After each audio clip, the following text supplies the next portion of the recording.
성경 읽어주는 남자입니다.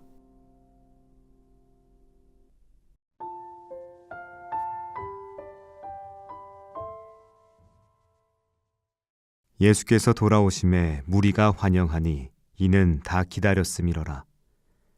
이에 회당장인 야이로라 하는 사람이 와서 예수의 발 아래 엎드려 자기 집에 오시기를 간구하니 이는 자기에게 12살 먹은 외딸이 있어 죽어가미로라.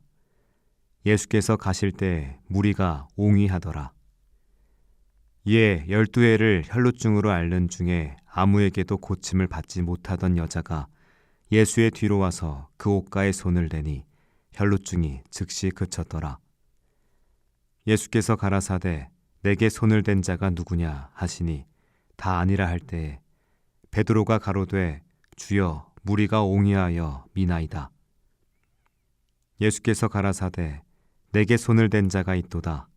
이는 내게서 능력이 나간 줄 알미로다 하신대 여자가 스스로 숨기지 못할 줄을 알고 떨며 나아와 엎드려 그 손댄 연고와 곧 나은 것을 모든 사람 앞에 고하니 예수께서 이르시되 딸아 내 믿음이 너를 구원하였으니 평안히 가라 하시더라.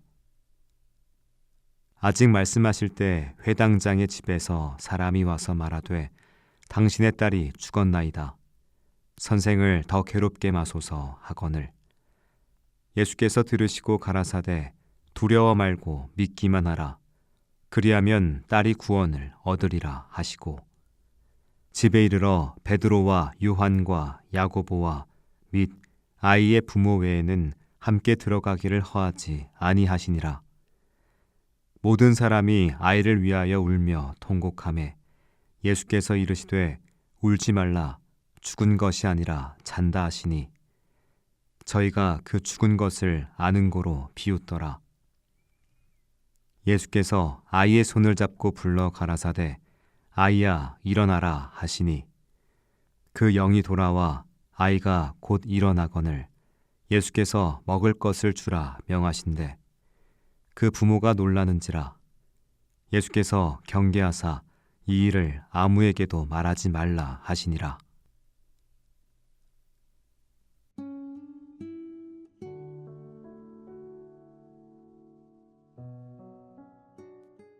예수님께서 다시 갈릴리로 돌아오셨을 때 많은 사람들이 당신을 기다리고 있었습니다.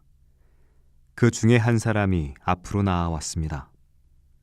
그는 회당장 야이로였습니다. 지역사회에서 존경받는 인물이었고 아마도 예수님의 가르침을 들어본 적이 있을 겁니다. 하지만 오늘 그가 예수님 앞에 선 이유는 신학적 호기심 때문이 아니라 절박한 필요 때문이었습니다. 그의 딸이 병들어 죽어가고 있었기 때문입니다. 예수님은 그의 요청을 듣고 곧바로 길을 나서셨습니다. 군중이 그 뒤를 따랐고 길은 사람들로 북적였습니다. 그런데 갑자기 또 다른 누군가가 예수님께 손을 뻗었습니다. 혈루증을 앓는 여인이었습니다. 혈루증은 여성의 만성적인 하혈을 의미합니다. 그녀는 무려 12해 동안 끊임없는 하혈로 고통받아 왔고 그로 인해 사회적으로도 종교적으로도 단절된 삶을 살았습니다. 유대 율법에 따르면 그녀는 부정한 상태였고 다른 사람과의 접촉이 금지되었습니다. 그녀가 예수님을 만지는 것은 율법을 어기는 행위였습니다. 하지만 그녀는 모든 두려움을 뒤로한 채 조용히 예수님의 옷자락을 만졌습니다. 그리고 그 순간 그녀의 몸에서 병이 떠나갔습니다. 예수님은 갑자기 걸음을 멈추고 물으셨습니다. 누가 내 옷에 손을 대었느냐? 제자들은 황당해했습니다. 이렇게 많은 사람이 몰려드는 가운데 누가 예수님을 만졌는지 어떻게 알겠냐는 것이었습니다. 그러나 예수님은 그 여인을 찾고 계셨습니다. 그녀는 결국 떨리는 손으로 자신을 드러냈습니다. 하지만 예수님은 그녀를 책망하지 않으셨습니다. 오히려 그녀를 딸이라 부르며 그녀의 믿음을 칭찬하셨습니다. 내 믿음이 너를 구원하였으니 평안히 가라. 바로 그때 야이로의 하인이 급히 달려와 말했습니다. 당신의 딸이 죽었습니다. 이제 선생님을 더 이상 피곤하게 하지 마십시오.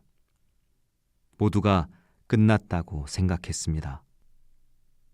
그러나 예수님은 고개를 돌려 야이로를 바라보셨습니다. 그리고 한마디만 하셨습니다. 두려워하지 말고 믿기만 하라. 집에 도착했을 때 사람들은 이미 울고 있었습니다. 예수님께서 잠자는 아이를 깨우러 왔다고 하시자 사람들은 비웃었습니다. 하지만 예수님은 아이의 손을 잡고 말씀하셨습니다. 아이야, 일어나라. 그리고 그녀는 일어났습니다. 이 이야기 속에서 우리는 두 명의 여성과 마주합니다. 한 사람은 12해 동안 병을 앓았던 여인이고 다른 한 사람은 12살 된 소녀입니다. 한 사람은 점진적으로 죽어가고 있었고 한 사람은 갑자기 죽음을 맞이했습니다. 한 사람은 모든 이들에게 잊혀진 존재였고 한 사람은 사랑받는 가정의 중심에 있었습니다. 둘은 전혀 다른 사람이었지만 둘 다 예수님을 통해 생명을 얻었습니다. 두 사람의 이야기는 하나의 중요한 메시지를 담고 있습니다. 예수님은 우리의 삶을 회복시키시는 분이라는 것입니다. 혈루증 여인은 이제 더 이상 사람들의 시선을 피하지 않아도 됩니다. 그녀는 부정한 여자에서 하나님의 딸이 되었습니다. 죽었던 소녀는 다시 살아나 가족의 품으로 돌아갔습니다. 그들의 삶이 완전히 바뀐 겁니다. 우리도 이 두 여성과 다르지 않습니다. 오래된 상처를 안고 살아가는 혈루증 여인과 다름없다고 느낄 때가 있습니다. 오랜 시간 해결되지 않는 문제 속에서 외로움과 절망에 빠질 때가 있습니다. 그러나 예수님은 우리가 조용히 내미는 손길을 놓치지 않으십니다. 때로는 야이로처럼 하나님께 응답을 기다리는 시간이 두렵게 느껴질 때가 있습니다. 상황이 악화되고 기도하던 일이 더 나빠지는 것처럼 보일 때 우리도 이제 끝났다고 생각하며 포기하고 싶어집니다. 하지만 예수님은 말씀하십니다. 두려워하지 말고 믿기만 하라. 12해의 기다림 끝에 12살 된 소녀의 죽음 앞에서 예수님은 두려움을 믿음으로 바꾸셨고 절망을 소망으로 바꾸셨습니다. 그리고 오늘도 우리 삶 속에서 같은 일을 행하고 계십니다. 우리도 믿음으로 예수님을 붙잡을 수 있을까요? 당신께 손을 뻗을 수 있을까요? 예수님은 오늘도 말씀하십니다. 두려워하지 말고 믿기만 하라. 기도드리겠습니다. 주님, 절망 속에서도 믿음으로 손을 뻗을 수 있는 용기를 주시고 제 삶을 회복하시는 주님의 능력을 신뢰하게 하소서. 아멘.